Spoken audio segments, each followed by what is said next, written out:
Hello everyone. Gonna try and do a quick update video from the week as I posted. I don't know, when did I post that? Last weekend. I had a lot of appointments this week. Most of them were okay. It was just a lot, honestly, but it's just kind of how things landed. And sometimes you just gotta go with it. So on Tuesday,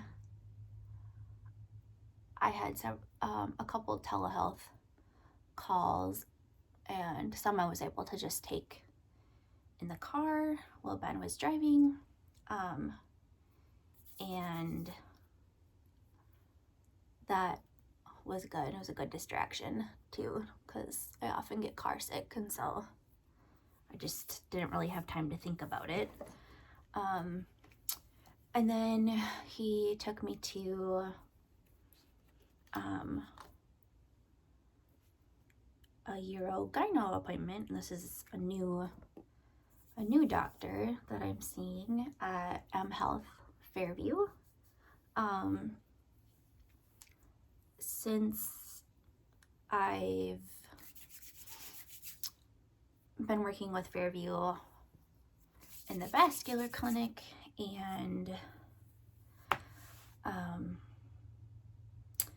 my referral to internal medicine at Mayo, got denied, and I do have one doctor at Mayo, but I just decided to stick with Fairview for right now since I had a lot of records and stuff there. Anyhow, as many of you know, Fairview has like a gazillion buildings, and they actually have a women's health, which is like in a professional building, but it's, I don't know, one floor is women's health or something like that. Anyways, the doctor was wonderful. Her name was Dr. Nardos. I believe she's a DO, which I think is why I picked her. And for the most part, all is good. I kind of just went to talk about some of my bladder issues and different things, which can be interconnected with vascular conditions, but I just wanted to make sure and rule out if there were any other, things, underlying things causing it.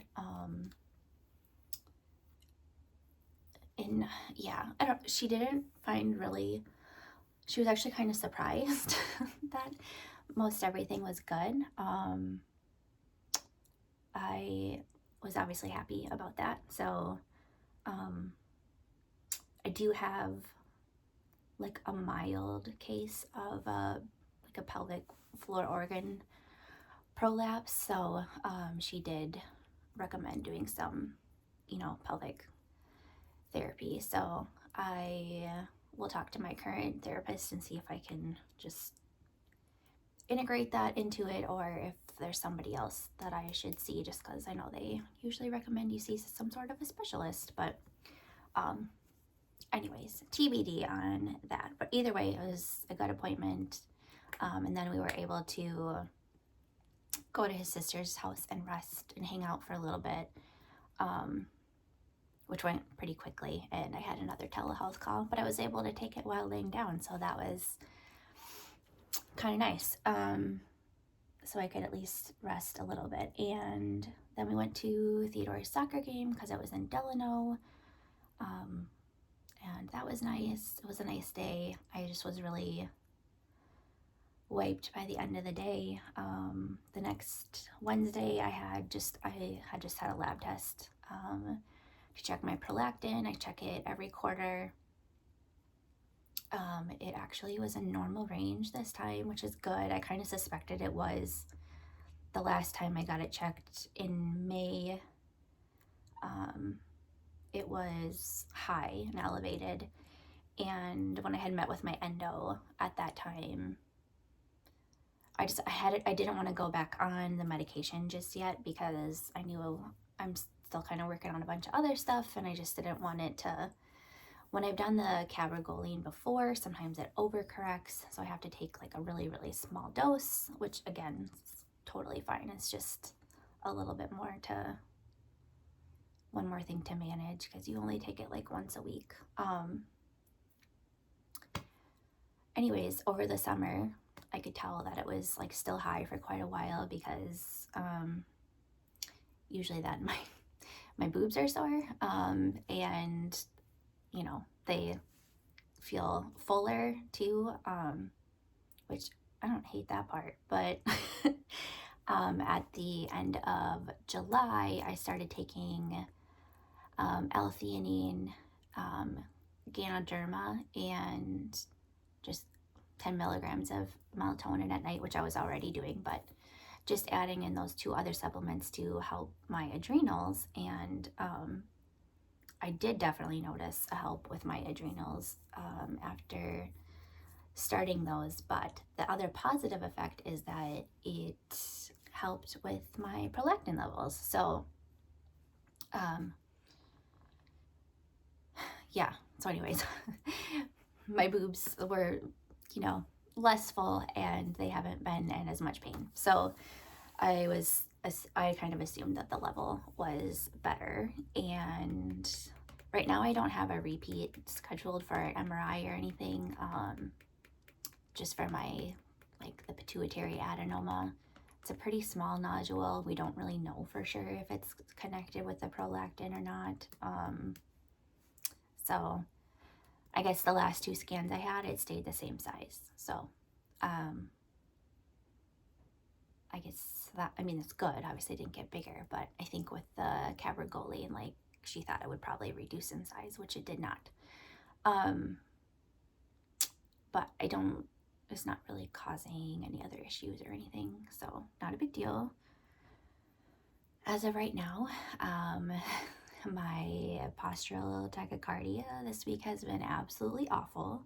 So that's just been really, really frustrating and making me a lot more tired. And pretty much depleting all of my pace points throughout the day. So I've kind of given up a little bit on trying to keep that low because it seems impossible right now.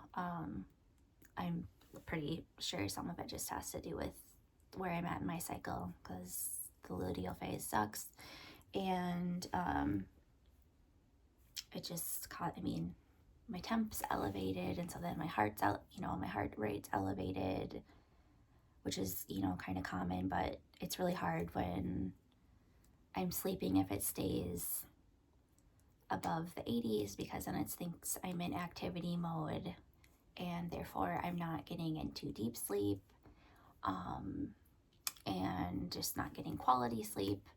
So last night I finally slept like a lot, so the quantity was great, but I don't really know how good the quality necessarily was because I didn't get into too much deep sleep, so I still feel really tired even though I slept like 12 hours. And yesterday was kind of, I don't know if fun's the right word. It was really interesting and fascinating. My mom took me to the cities on Friday, so they like take turns driving me, being my little chauffeur, or I'll have a friend drive me.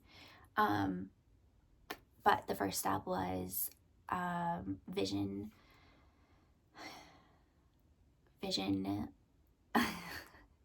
functional vision disorder evaluation. Sorry, I had to really, really think about that. There is a place in Eden Prairie called Minnesota Vision Therapy Center. I'll talk about this more in a separate video because I know I can go on and how I even ended up in this place. But anyways, I went and had an evaluation done on my eyes. Even though I have 20/20 vision, it has more to do with like other vision disorders, like with your eyes like not working together, or there's other different things that I literally had no idea about before, and I don't think a lot of people do, because they actually treat a ton of pediatric patients, just because sometimes, they pass, like the normal school eye test and everything, but they're really, really struggling in school. And so they end up doing some vision therapy to kind of help more. So that was really cool. I'll try and do a separate video on that. And then I have my consultation for that on Monday as well, to kind of go over the results. The evaluation is about like an hour and a half. And then I went to my postural restoration therapy appointment. So this was just my second one. My last one was about 3 weeks ago. So, but that was also good. We did some different exercises and like some different things, and she's really great about it. If something's not working or like exceptionally hard for me, she just is like, no, we're not doing that. So, and she, postural restoration is for anybody. So she treats anybody, but she also specializes in hypermobility, and she has hypermobility herself. And so it's kind of a different type of physical therapy. And in terms of hypermobility, I'm really, really learning a lot. And it's just been so helpful. So just to kind of help understand a lot more stuff, I feel like I'm finally finding some of the right people to work with that understand like what is kind of going on in my body, and I'm getting proper treatment for it. So anyhow, I'm feeling out of breath talking on here.